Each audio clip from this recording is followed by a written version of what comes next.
রিভিউয়ের বিষয়ে সরকারের stand point কি? রিভিউ অ্যাকসেপ্ট করার বিষয়ে সুপ্রিম কোর্টের নির্দেশ মানতে হবে। জুন মাসের 1 তারিখ পর্যন্ত সামার ভ্যাকেশন চলছে। রিভিউ কি অ্যাকসেপ্ট হবে সেটা ওনারা জানিয়েছিলেন পুরোপুরি আমাদের হাতে নেই। নোটিফিকেশন পাবলিশ সুপ্রিম কোর্টের অর্ডারে নেই। সুপ্রিম কোর্ট নিজে থেকে কিছু করতে পারে না। জাজমেন্টের অর্ডার আমাদের মানতে হবে। ওনারা আমাদের বিষয় জানেন, কিন্তু আমাদের ক্ষেত্রে কতটা কার্যকর হওয়ার ক্ষেত্রে ব্যবস্থা নেয় সেটা জানতে পারবো।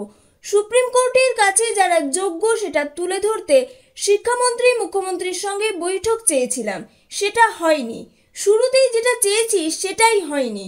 সচিবরা নিজেদের সীমানার মধ্যে বক্তব্য রেখেছেন, কিন্তু আমাদের প্রশ্নের উত্তর যারা দিতে পারতেন তারা কেউ ছিলেন না।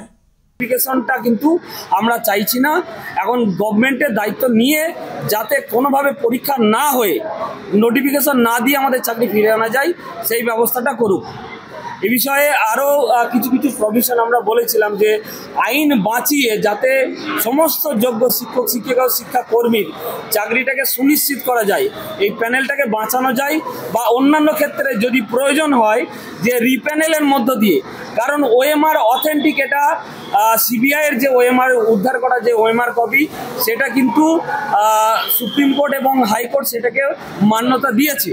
তাহলে সেটা যদি মান্যতা দেয় তাহলে কমিশন বা সরকার সেইটাকে মান্যতা দিয়ে কোর্টের কাছে এইটা অ্যাপিল করুক যাতে রিপ্যানেলের মধ্য দিয়ে এই যারা যোগ্য শিক্ষক শিক্ষিকা তারা যাতে এই মানে সেম চাকরিতে সেম স্যালারিতে এবং স্বপদে বহাল থাকতে পারে সেই ব্যবস্থাটা ওনারা করুক। আমাদের দাবিগুলো ওনাদের কাছে আমরা তুলে ধরেছি, এবং সেটা কতটা অ্যাপ্লাই করবেন বা কতটা রেজাল্ট আসবে সেটা কিন্তু ওনারা আমাদের অ্যাসুরেন্স দিতে পারেননি।